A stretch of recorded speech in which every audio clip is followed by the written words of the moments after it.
On today's show, a lot was going through my mind. I thought I threw it too early, and I thought the ball was gonna land out of bounds with some time left. And then I kind of saw the bench empty out and run onto the court, and then kind of just stood there and like reminisced. And it didn't hit me till like a couple seconds later that we had won.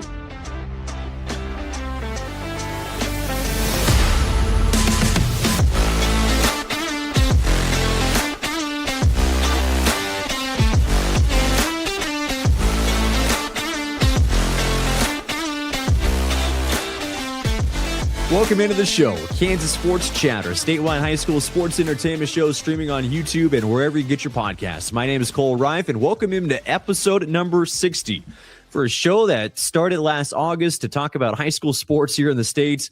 We have gone 60 strong now in KSC. Thanks to everybody that has listened, watched, everyone that has been on the show, people that have set me up with guests, and also our great sponsors as well. You look at the guests for today, state champs in the house, Jason Jones, Nate Ferrell, Kelan Gruver, all members of the Bonner Springs boys basketball team coming off that state title in Class 5A. All on the show to talk about their experience at the state tournament and what it means to be a state champ. Matt Baty, Trinity Academy baseball coach out of Wichita. He'll be on the show to talk some spring sports. Brock Kappelmann, longtime voice in Liberal. Let's see, he's the voice of the Liberal High Redskins. He's the voice of the Seward County Saints. He's the voice of the Liberal BJs during the summer. He's the voice of Liberal, longtime sports announcer in Liberal, and Brock will be on the show. Then Trevor Kuhlman, also head coach of the Linn Bulldogs, the girls basketball team, coming off a state title. He'll be on the program as well to talk about what it means to compete in that tough TVL and it translated to a state championship this year for Linn. Excited to have all our guests here on the show. Let's get started with those state champs out of Bonner Springs with our leadoff question. It's today's leadoff question with Jason Jones, a member of the Bonner Springs basketball team, coming off a state championship this year. Jason, your question, what was the favorite part of winning a state title?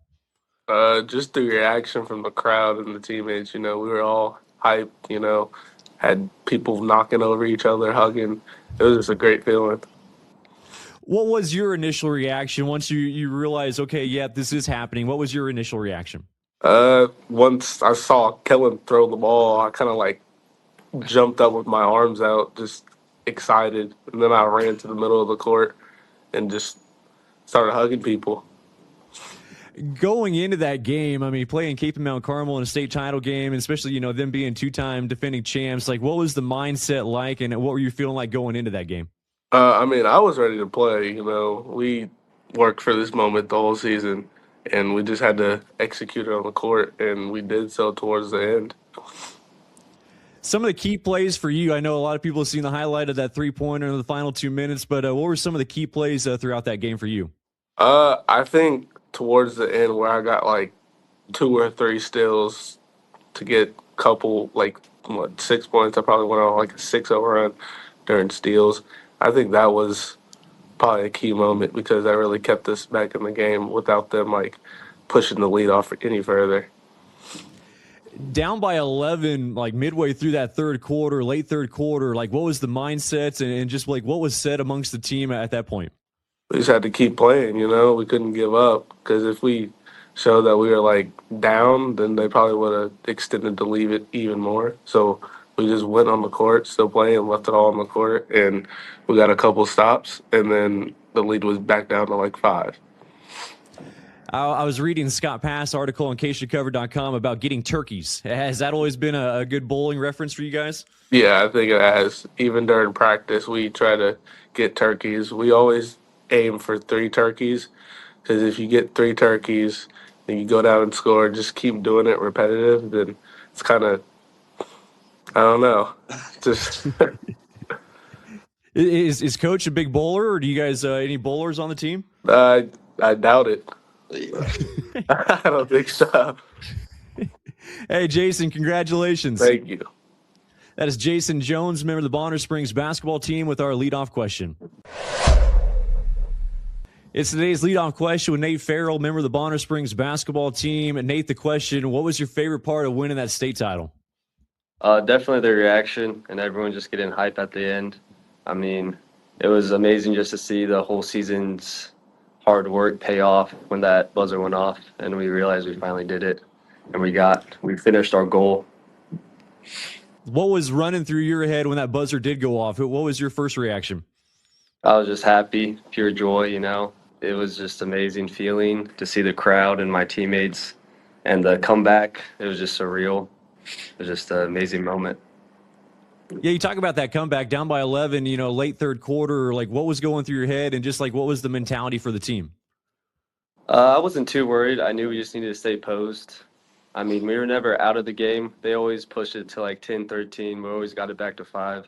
So I knew we just needed to continue to play hard, continue to keep applying pressure on them, and we finally got it back down and pulled it out in the end. When you get in that state tournament, you had that quick turnaround for that state title game. Like, what was the preparation like? Just trying to make sure you're ready for that matchup. Coach always says the next game. So once we won that game against T West, we just started focusing on the next game, Chip. Started preparing mentally, physically, and yeah, it was great. Some of the key plays that stood out for you in that title game. I'd say I started off pretty well, and then just continued playing defense, getting the ball moving, and playing as a team. What have the last few days been like, just for you and the team and just the community? Oh, it's been great. The support from the community has always been amazing. Our student section was great. They popped out all of the games for the whole season. And yeah, the whole town of Bonners kind of went crazy, so it was really cool. That is Nate Ferrell with Bonner Springs basketball. Today's leadoff question with Kelan Gruver, a member of the Bonner Springs basketball team. Kelan, the question today, what was your favorite part of winning a state championship? Definitely just like the others said, the reaction and all the support from the community. We had a parade when we got back into town and kind of like a rally, pep rally at the end. And just seeing the support that the community had for us really meant a lot to us. What was going through your head, and especially like at what point did it kind of hit you and sink in that, okay, yeah, you guys got this? It really wasn't until the end. I got the rebound and I threw it down. A lot was going through my mind. I thought I threw it too early, and I thought the ball was gonna land out of bounds with some time left. And then I kind of saw the bench empty out and run onto the court, and then I kind of just stood there and like reminisced, and it didn't hit me till like a couple seconds later that we had won. I mean, you guys don't practice like throwing the ball up in the air for a celebration? No, we haven't ever practiced that. We had kind of joked that before, that when we won, that we had to get the ball and throw it, and that was more of a football throw. I was thinking more of a underhand toss up, high in the air celebratory throw. That was more of a I don't want to get fouled and just waste time throw. Taking on Kappelmann Carmel in that state title game, and with their back-to-back state titles, what did it mean to, especially winning against such a good opponent? Yeah, Kappelmann was obviously really good. They had won a ton of games in a row, back-to-back state titles, and we knew it wasn't going to be easy going in. It was going to be a tough game, and I'm proud of the guys for, fighting through. It was a close game. We were down basically the whole game until the end. You talk about being down. Like, what is that mentality like when you're trailing and just constantly having to fight and get your way back into that game? Like, is that exhausting? I wouldn't say exhausting. We kind of had them right where we want them, so to speak. We were the underdogs, and as underdogs, you just try and keep it close. And I think we did a great job of that. I mean, it got to 11, but it never got more than that, and we cut the lead down to 5 at the end of every quarter. And towards the end, we got some turkeys, as we said, and we made some shots and clutch free throws at the end to seal the victory. All right, take me through that three-pointer in the final 2 minutes. What was going through your head, and did you know you were going to let that one fly? We had the play set up, and I didn't know I was going to let it fly. I kind of got it, and I saw the defender kind of back off, and I thought, why not shoot it? Looking back at it, probably wasn't the greatest shot. It was pretty deep out there, but everyone's going to remember that shot. But Jason had a bunch of steals to get us back into the game. Prince had that and one to cut it within one possession, and then Nate and Jaden had 2 clutch free throws there to stretch the lead to 3. So it wasn't just me who won that game for us. It was a whole team effort. Now days removed from that state title, like, are you still on cloud 9? Does it feel real? It sunk in a little bit for me last night. I was just thinking about, man, we won state, and it's just a great feeling. As Kelan Gruver, a member of the Bonner Springs basketball team, with our leadoff question. Jason Jones, Nate Ferrell, and also Kelan Gruver joining us here from Bonner Springs, coming off that state championship for the Braves. Big thanks to all of them for coming on the show and talking about their experience. Sponsors today, SPX Video Wall Solutions. They design, deliver, and install premium video wall solutions that transform ordinary spaces into unforgettable experiences. Barton Community College. Visit them at bartoncccc.edu, always enrolling.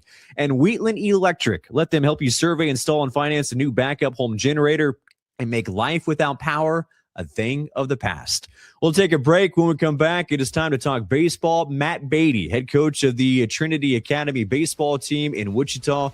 We'll talk about his state title last year and also what's coming up this year for Trinity Academy. Here's a hard truth. If your business isn't using AI in its marketing, you've already fallen behind. But there's an advertising agency in Kansas that can get you back up to speed. That agency's name is Meyers Enterprises Media Research. The name sounds dry because the company's run by engineers, not salespeople. They use superior research and analytics that drive results with surgical precision. Marketing doesn't have to be a gritty battle in the trenches. Your business can win from the box. Visit their website, mediaresearch.agency, to learn more. We are thinking baseball on the show today as we bring in the head coach of the Trinity Academy, baseball coach, and that is Matt Baty. Man, coach, this time of the year, like, what's the mindset like for you, and just how much is baseball on your mind, especially this time of the year? Yeah, Cole, first of all, thanks for having me. But yeah, baseball's been on my mind since we left Manhattan last year. So, right now it's just focused on getting the guys reps. More importantly, with the weather that we've had, just taking care of the field and making sure we can get out and get as many reps as possible before we hit that first jamboree. What is that field preparation like for you, especially there at Trinity Academy? Well, we don't have turf, so we have probably one of the nicest natural surfaces in the state for a high school. We take great pride in that. And so we're out there early, we're out there late, taking care of the field, making sure it's prepped. And we just put a whole new surface on and got it laser leveled. And so we're ready to rock and roll. I'm kind of like a field nerd, so maybe other people won't be interested in this, but I always find it fascinating. Like, you talk about being a head coach at a baseball program, but it's almost like a full-time job as far as like a landscaper or somebody taking care of field. Like, what is that like, just even year round, taking care of the field?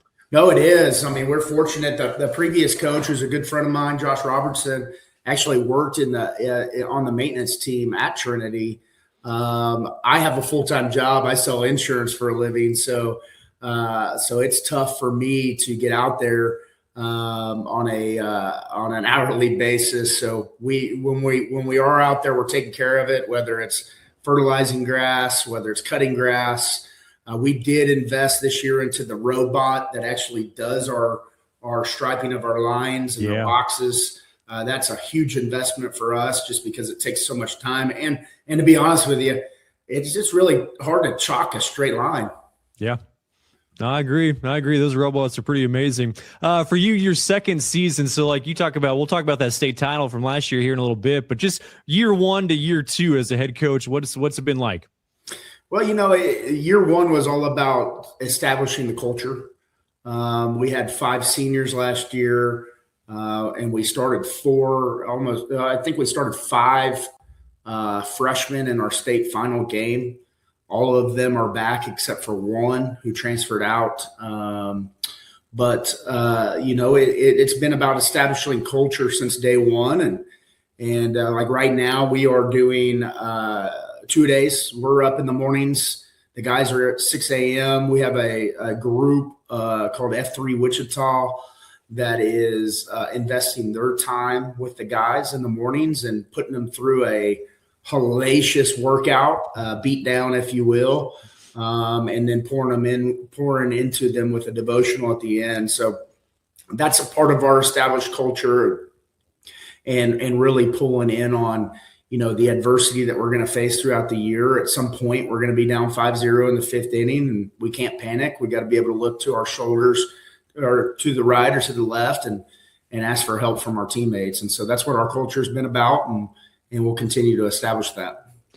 Anything else that you wanted to instill into your program, especially that first year? You mentioned culture. Like anything else that stood out that you wanted your program to be known for? Well, I mean, just the expectations, how we play the game the right way. We respect the game. We respect our opponents. We respect the umpires. The expectation to win. We start every year, or the second year, our first practice of the year, we actually dogpile. We practice how to win. Some of these guys have never dogpiled in their life, never won a state title or never won a championship, a World Series or anything like that. And so we practice how to win. And so we throw a strike at the end of the game, and we teach them how to win a regular season game. And then we bring them back out and we teach them how to win a championship. And we actually dogpile. And first practice of the year, we usually have a bloody nose or two, but it establishes that this is what we're about and this is how we're going to finish the year.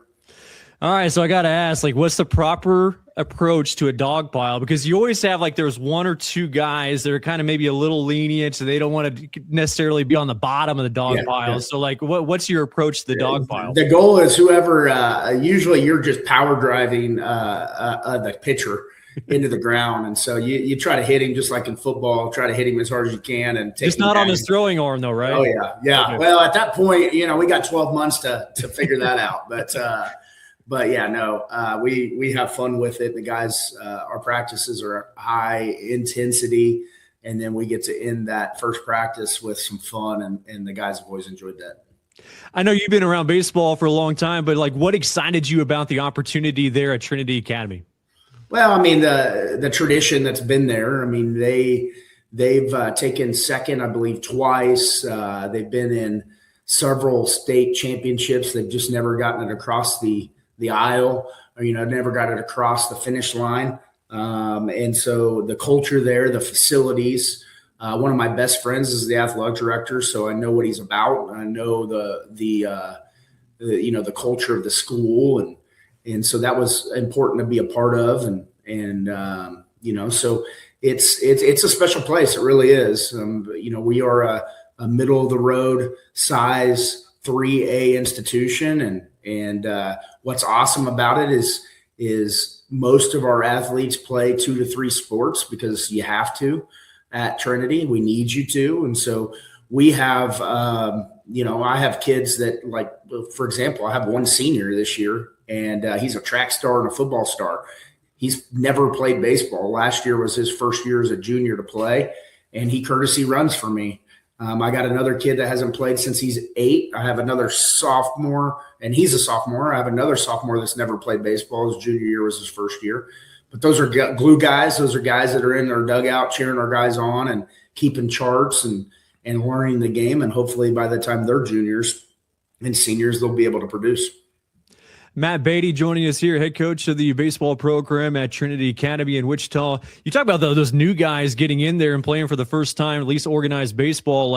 What's that like, just trying to, catch them up to speed as much as you can? Well, it's probably a culture shock for them, but with our style and our intensity and our coaching staff. I got a 9-year big leaguer as my pitching coach, and Evan Marshall. I got an All-American pitcher, Timber Lee from Wichita State, and then I got an All-American from Hutch JUCO and Washburn and Brady Hoover. So our expectations are pretty high. I say to the guys, and I just said it yesterday, is the standard that we have is here. Your level's here. We're not going to coach. It's not my belief that we coach at their level. We're going to stay here and we're going to bring them up to the level of our standard. And so terminology is the same as it is to our 3-hole or our starting catcher or shortstop as it is to the kid that hasn't played since he was 8 years old. And so the standards there, the expectations there, and it's just bringing them up to that level. And when they're ready, they're ready. Able to win that 3A state title last year in your first season, like the expectations going into the year always going to be to win, but like, could you see that coming, just the talent that you had and what their ability was? Well, yeah, I mean, we had the talent. We had arguably the best shortstop in the state of Kansas, had a chance at 3A Player of the Year going into the season. Didn't have the success he had in regular season that we expected, but postseason he went off. And JoJo Sims. We had Braden Roberts, a senior last year that is now at playing college baseball along with JoJo, and so we knew the talent was there. Obviously, we knew we had to rely on freshmen, and we had 5 freshmen step up on that program, and so that was huge for us. But in the end, you got to get lucky. You got to have somebody step up that you're not expecting to step up, and you got to be able to face adversity and look adversity in the eyes and be able to respond to it, because you're going to face that in the postseason play. I believe in regionals we were down 2-0 going into the 5th inning to Kingman at home. We were hosting, and then we ended up putting up a 12 spot that inning. So we responded, because that's part of our culture is when we face adversity, we lean into the next guy next to us. And so we faced adversity. I think we were trailing in every one of our postseason games at one point. And so the adversity, so you got to get a little lucky. You got to have lady luck on your side at some point, but we did really well, and I'm proud of the guys.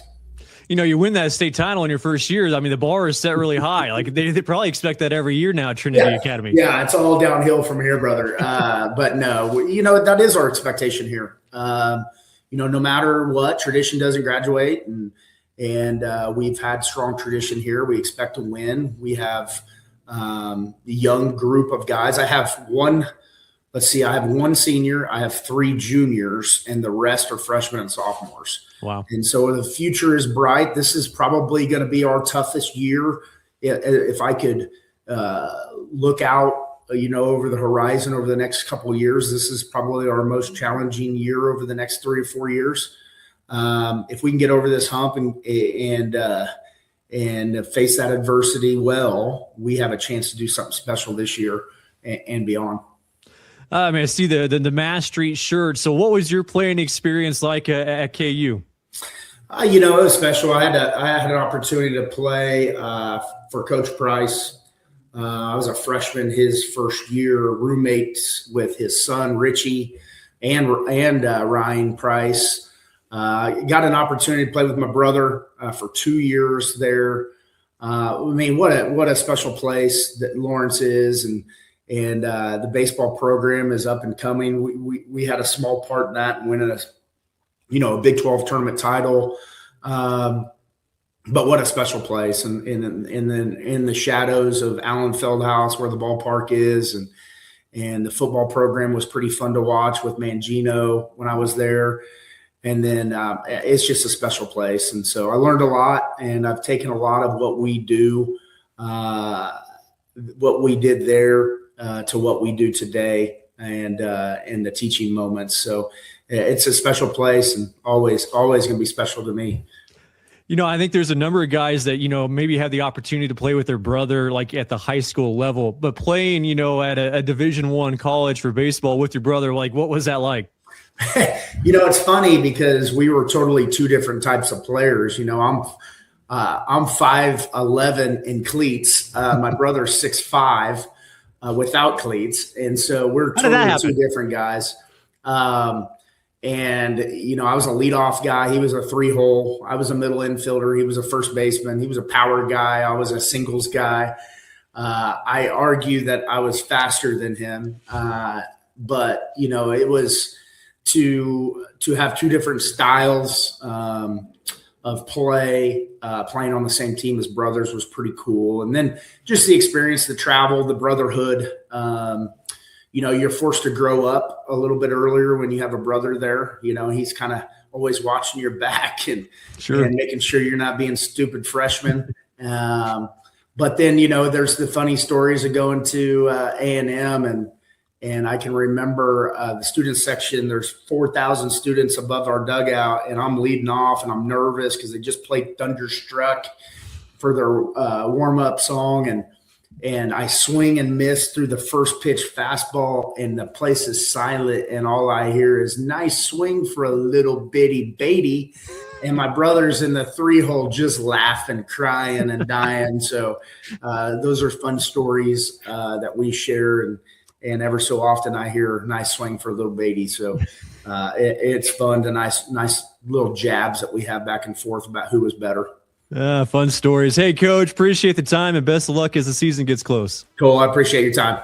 That is Matt Baty, the head coach of the Trinity Academy baseball program. We'll have more of the show right after this. Before the big game even starts, you have to find the perfect place to compete, work as a team, find success, and have fun. Finding the right place to meet all your needs can be challenging. That's why Salina strives to provide a winning experience. Our community in the heart of Kansas has fantastic facilities to play, eat, be entertained, and compete for the trophy. Bringing teams and families together has never been easier when you visit Salina. Power outages don't wait for a convenient time, and neither should you.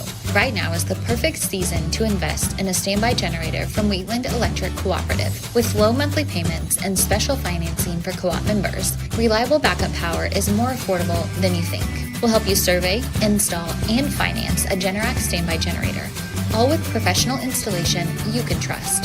Protect your home, your comfort, and your peace of mind before the next storm hits. Get a free quote today and make life without power a thing of the past. Visit us online or call us to get started today. Welcome back on the show. It is time for our Faces, Voices, and Riders segment with so many great media personalities throughout the entire state. Kind of our opportunity to get to know one of those media personalities, and it'll be Brock Kappelmann. He is the voice of the Liberal High School Redskins. You're the voice of the Seward County Saints. You're the voice of the Liberal BJs. You're the voice of Liberal. Hey, Brock, I appreciate you coming on the show, man. Cole, it's my pleasure. Love what you're doing, and thanks for having me on. So, like, this time of the year, like, is this, can I say it's maybe a downtime? Like, you don't actually have to do, like, two different sports right now. Like, can you focus just solely on baseball now?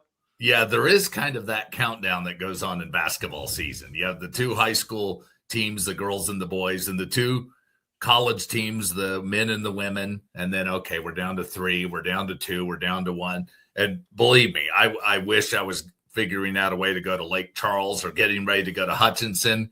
But then it is what it is. Yeah, it's on to baseball now. I do have Seward baseball this week, but otherwise much more low-key than it has been down the stretch of the basketball season. Basketball season is my busiest for sure.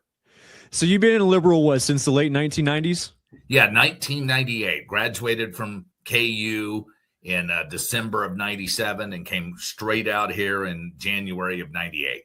All right, so do you have any idea, like, how many games you've called? Because I always feel like you're, like, the busiest radio broadcaster, at least play-by-play in Kansas. Because, I mean, we talk about, like, Liberal high school football, girls and boys basketball, baseball for the Redskins, and then you got Seward County basketball, Seward County baseball, Liberal BJs. Like, I mean, your games have got to be in the thousands, right?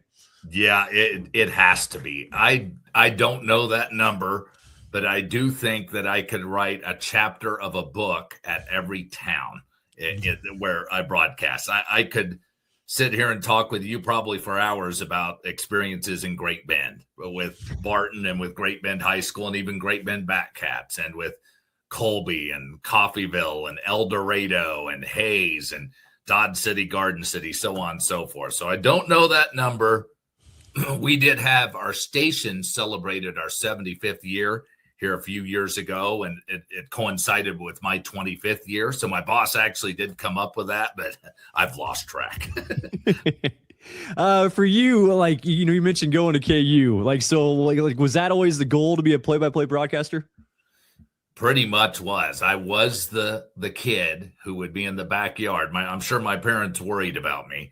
I was in the backyard with a Nerf football, with a wiffle ball bat, with a basketball in the driveway, and I loved to play sports, but I was also making up tournament brackets, making up situations, and announcing them to myself. I did that since I was like 7 years old. And so that was always a dream. That was always in there. When I went to KU, I do remember Tom Hedrick. He said, grab a few stories from the newspaper, read them, and bring them in. Record them on a recorder. And I did that. He said, it sounds like you're reading an obituary. So I was a little rough, but it came somewhat naturally, calling games because I'm a huge sports fan. I mean, that's where it comes from. It did come somewhat naturally, though, because I'd been doing it forever. And yeah, there were points I thought, well, how do you make a living being a sportscaster? I would be doing something else. But thanks to the opportunities at KU and Tom Hedrick, and then the opportunities I had here at KSCB and Liberal, it was a dream come true. You mentioned Tom Hedrick, and people can't see. Let's see if I widen things out. So this book back here, that'd be Tom Hedrick's book, The Art of Sportscasting. So I mean, you talk about the guy that, he truly wrote the book of, play-by-play broadcasting and what it's like for you to be, as him as a mentor. Like, what was that like? And just, some of the experiences that you had with Tom. Oh, it was wonderful. And I'm 51 years old, and things that I learned from him are still resonate with me every time I broadcast a ball game. And from the most basic of give the score to don't be sing-songy to you vary your phrases, swish, it's good, count it, don't say the same thing over and over. Yes, everything. It still goes back to him. Those things I learned when I was 20 to 23. I still remember now at the age of 51 years old.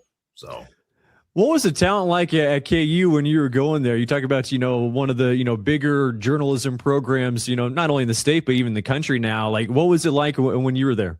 Yes, it was loaded with talent. I mean, we had guys who were very good play-by-play announcers. We had very good talk show announcers. We had guys who were very good on camera. We were some 20 deep, and a lot of them are the names now. I'm not going to start rattling off names because I don't want to leave anyone out, but sure. It was the cupboard was very, very full in talent at KU in those times in the mid and late 90s. Were you telling me one time that you go in like Tom would send you out in the stands like of a game and start recording it from there? Yeah, that's where it started. So that was our assignment, go broadcast a basketball game. I think I took his class second semester, and so it was a cassette recorder and go broadcast a basketball game. So I'd send it Lawrence High School and broadcast Lawrence Lions games, but more often both of my brothers were playing for the Augusta Orioles back home. Our mother had just passed away, so I went home as often as I could, and wanted to watch their games. I have a brother who was 6'9", and he was a walk-on at KU for Roy Williams, and another Todd, another brother Brett, who played baseball at KU, and he's 6'5", left-handed, and they were a pretty imposing front line in the Chisholm Trail League. So I'd grab that microphone and drive home on Friday afternoon and go to Bueller or Valley Center or Augusta or Andover or wherever their game was and sit there and broadcast my brother's games. And then they'd take it back with their friends and listen to it. So, yeah, you do it around Lawrence, but I did it in Augusta when I could. You still have any of those recordings? That gives me anxiety to think of whether I do or not. I know I do somewhere. So like after finishing up at KU, and you mentioned, going to Liberal in 1998, like how'd you become aware of that job? Like, did you see it somewhere? Did someone recommend you? Like, how'd you come about it? Yeah, Holden Kushner was holding down the fort here in Liberal, and he also was from KU, and he had a very successful broadcast career. But Tom Hedrick said, hey, there's an opening there, going to be an opening there. I think Holden had the thought, I'm staying in Liberal for 1 year, and that's going to be, and then I'm moving on. And so I was aware there could be an opening. I remember I interviewed here in Liberal and in Hiawatha, and those were two openings at the time. and Stu Melchert, the general manager here, and he and his wife Janice, I felt at home. There was a warmth about the people in Liberal, and he took me around town. I remember we ate at the Petroleum Club here in Liberal, and then we're constructing a new station, which is where we are now, which was an old doctor's office. We used to have a radio station right by National Beef. So so moving out here was part of it too, but no, Stu Melchert, and I met him at KAB meetings and everything when he'd come to Lawrence while I was a student. And that's what made that happen. Even though it was far away from home, it felt like home right away. Brock Kappelmann joining us here with a radio station Liberal. Like for you, like the most challenging part of play-by-play broadcasting is what, Brock? Oh, that's a really good question. Sometimes it's a battle within yourself. Like it might be keeping focus as an athlete. You do sometimes during commercial breaks, during stoppages, you let your mind wander, especially if it's not a particularly competitive game, and you start saying, man, I'm hungry, or man, what are we doing this weekend? What's going on after this game? So staying focused and trying to sound interesting, trying to keep the listeners hooked on, even when it may not be an overly entertaining game. I would say that's a challenge. Certainly in Liberal here, the travel is a challenge. Sure. It's a big part of the job. I consider it part of work, is getting done with my show that goes from 9 in the morning, the Sports Guys, and getting straight in the car and leaving at 9 and going to Coffeyville like I did last week, or going to Great Bend and back like I did last week. So I can't leave out the travel part. That certainly is a challenge. One thing, like listening to your broadcast, you do so good, like so smooth, but also like your fluctuation of your intensity goes up and down, with the game. You don't get over the top early on, you kind of save it for the big moments. Like how important is that for you in your play-by-play, and just, I know there's a lot of, really loud broadcasters and, just kind of a time and place for all that, I guess. To me, it comes somewhat naturally. I don't plan it. It's a feel thing, and you're the same way, Cole. When you broadcast, you get the feel, okay, this is a big play. You get the feel that, okay, I don't say, okay, now it's time to let it rip. You just feel it. You feel it in the arena. You feel that was a big play. When a guy or girl's having a big game, that it was a pivotal play in the game. And yes, I've certainly have had moments where I've fallen into the habit of getting overworked, when it's not really a big play. And then what you're going to do is you're going to exhaust yourself by the end of it. These junior college broadcasts, as you know, if it's a 6:00 game, women's game, I'm on air at 5:45, and the games go long enough. A lot of times I'm not off air until 10:45. It's a 5-hour broadcast. So there is some pacing that goes on there. But no, to me, it's a know the game, know the situation. It's a feel of your team. How good is the opponent? It's a feel thing to me. Last one before I let you go. And, there's a number of broadcasters throughout the state have had the privilege, of calling maybe a son or a daughter, when they get to high school or even college. What's that experience been like for you? Not only being able to call, one of your son's games in high school, but also at the collegiate level too. Yes, it's a lot of fun. I remember, and I have a son now who's a sophomore, so I'm going to start broadcasting more of his games now. And my oldest son, he's president at Kansas State University, Brady. He didn't play. He wasn't into sports as much. He was very active at the school, so I didn't get to broadcast much of him. I did get to interview him. Then my middle son, Brooks, I was able to broadcast him a lot. And I remember I was doing the basketball game his junior year up in Garden City, and he was having a good game. And one of the high school girls on the girls team, I was interviewing them at half. They asked what it's like. And the way I described it is I said, you pour gasoline on it either way. It's that much better or it's that much worse, depending on how that game is going. Now, you can't let that come across on air, obviously, because you're there for the listener and you're there for that program and you're there for your employer. But yeah, it's that much better or it's that much worse depending on how that game is going. You just pour gasoline on it. Yeah, exciting times. Hey, Brock, appreciate the time and keep up the good work. Thanks, Cole. Same to you. Appreciate the time and love to do it again sometime. That is Brock Kappelmann with Liberal Radio. We'll have more of the show.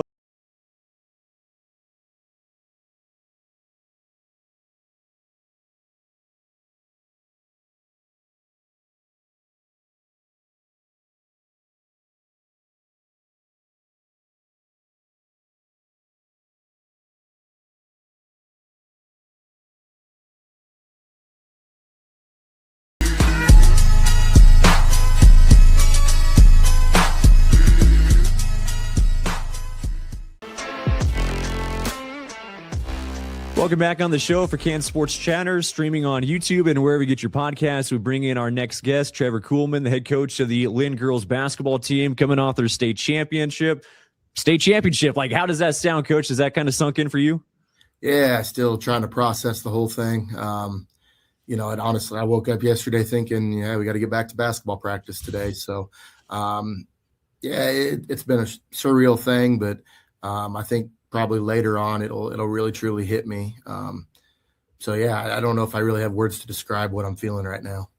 How tough is that, at the end of the season, even when you don't win a state title, like when it comes out of the end, because, every end is abrupt, right? So, how tough is it just kind of separating from that? It is because, I think when you have a great group of kids that you enjoy coming to practice and working with every day, not only is your season ending, but then your time with them is also ending too. And it's kind of a weird thing knowing that particular group will never get to practice again together. And, it's something we prepare our kids for. We talk about it that, you're not guaranteed anything when you get in the postseason. You take one game at a time, one practice at a time. And you try to value and cherish the moments that you got together. Valuing and cherishing those moments, like when that buzzer sounded and you realize, okay, yeah, we are state champs. Like, were you able to kind of take things in and just see the reactions from the girls and, even the crowd in general? Yeah, it was, I kind of tried to make sure that I maybe stepped away for a second and just tried to soak as much of it in as I could. These are memories that hopefully I'll remember the rest of my life and, God willing, get to do this again someday, maybe, but, you're not guaranteed anything. So I wanted to make sure I was able to take that whole moment in and hopefully remember it the rest of my life. Some of the key moments in that rematch with Hanover, like what stood out in that ball game for you as you've been able to kind of process that game? Yeah, I think us getting off to a really fast start, I think helped. Whenever you play in a state championship, there's obviously a lot of nerves. There's a lot of different emotions going on. And then when you throw in your district rival in there, I think it just amps all that stuff up. So for us to come in, shoot the ball pretty well, and get off to that fast start, I think definitely allowed us to kind of get into a flow and a rhythm of the game. Those nerves, like, is there anything like you can say or like mentally prep the girls? Because sometimes I feel like you just got to get in there and get a feel for that game. But like anything that you can do to help out with those nerves? Yeah, we talked about, it's normal to be nervous in that situation. I've always been a believer that if you're not a little nervous before a game, probably don't care or value that game enough. So those nerves are a normal thing, but just we really kind of talked about, make sure you take a second, take a couple deep breaths, slow your heart rate down. I had to tell myself that too, just getting a little amped up sometimes, but you just got to stay in the moment. We really preach, play one possession at a time. Don't worry about the fourth quarter when you're still sitting in the first quarter. You play the possession ahead of you, and the name of the game is put the ball in the hole and get stops.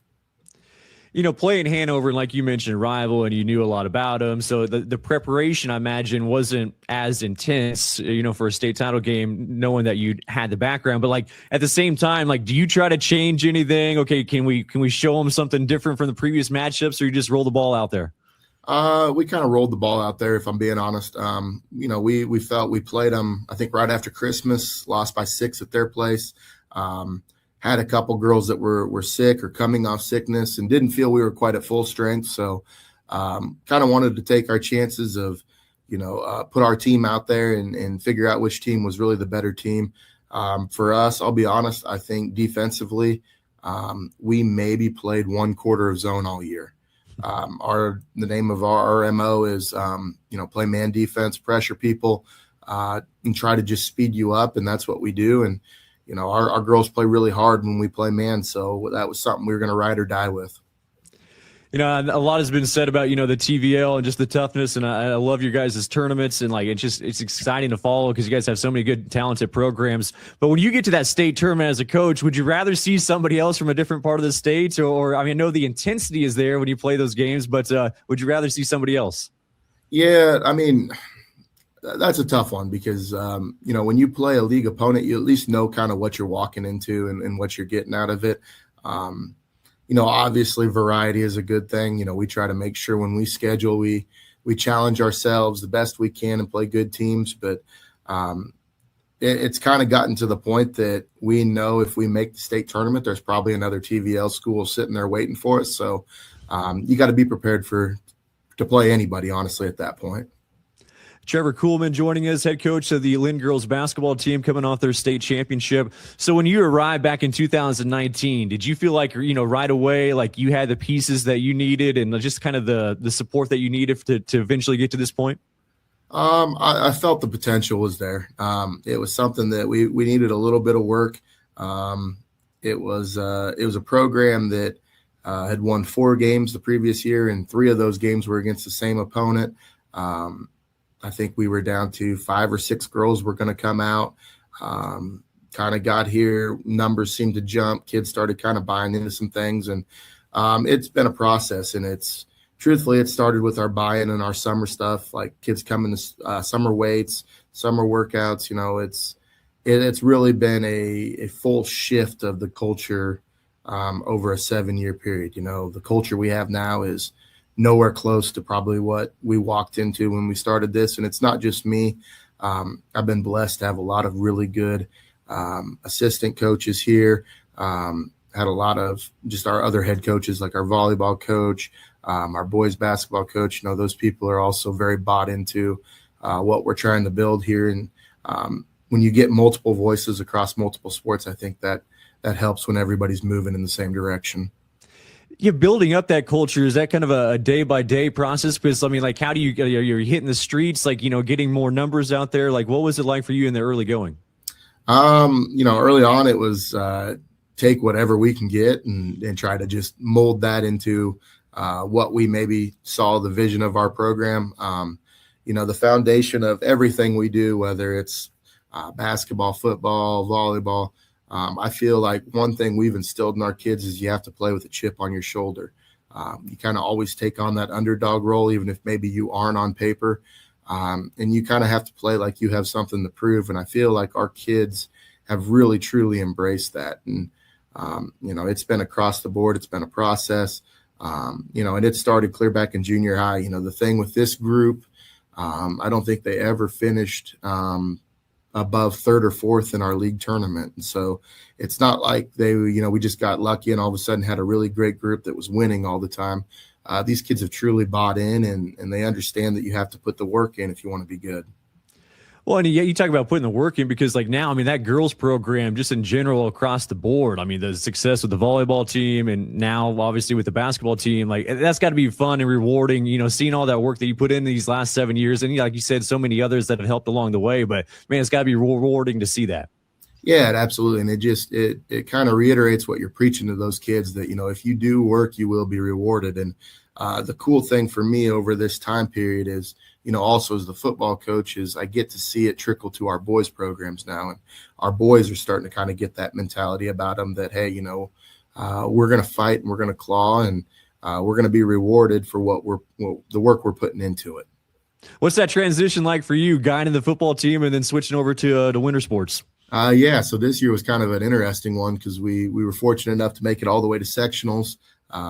Unfortunately lost to Hanover again, but that's a state champion, so can't be super upset about it. But I think that game was played on a Friday, and then I was in basketball practice on that Monday. So kind of a quick turnaround. The cool thing about our kids is they just want to be coached. It doesn't matter how you do it. Obviously our boys, probably take the butt chewings a little better than probably our girls do. Girls, tried to show them a little more love and pick them up a little bit. But across the board, our kids understand what our program expectations are, not just for the 2 I coach, but for all of our programs. So it's a pretty easy transition for us. Last question, Coach, and I always like to get the reaction to, just what it means to a community, and especially, some of the smaller schools and those communities and the impact it does, not only for the players and the coaches, but, administrators and teachers, and like how special was that the last few days, just being able to enjoy that? Yeah, it's one of those that, looking back, I wish I would have had a GoPro on or something just to, take it all in and not just rely on my memory someday, but be able to go back and, listen to our crowd chant the Bulldog chant in the lobby of the gym, getting the emergency responder exit coming into town, kind of the little pep rally party that happened on Main Street once we got home at 11 o'clock, and just all of those things. The coolest thing, and I joked with somebody that I saw people out at state basketball that I had never seen even at a home game here. So just the impact it had on those people and the support that they gave those kids was absolutely phenomenal. Hey, Coach, appreciate the time, and congratulations again. Thank you. I appreciate you having me. That is Trevor Kuhlman, the head coach of the Linn girls basketball team. Are you looking for a new way to promote your business or organization? Do you want to get your message out to a statewide audience that loves high school sports in both urban and rural areas?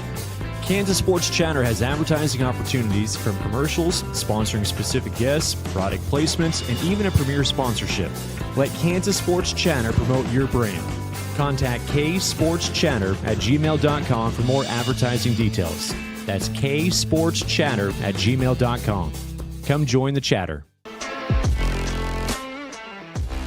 So many good guests. Thanks to them all coming on the show. Remember, you can find the full interviews of our guests by going to the YouTube channel, Kansas Sports Chatter. You can subscribe there. And like I said, you can get the full interviews, you can get the full shows. Also, we have highlight clips as well on the Kansas Sports Chatter YouTube channel. Like and subscribe. Sponsors, also thanks to Visit Salina. Big City Lights, Small Town Love. Choose Salina for your next sports event or tournaments. Also, Eastus Media, the voice of the Pratt High Greenbacks. Follow Eastus Media on YouTube and Facebook to stay connected with everything Pratt. And Meyers Enterprises. Stand out from the noise, grow your business, schedule a free consultation. Marketing experts at Meyers Enterprises. Thanks everybody for joining us for another episode 60 of Kansas Sports Chatter.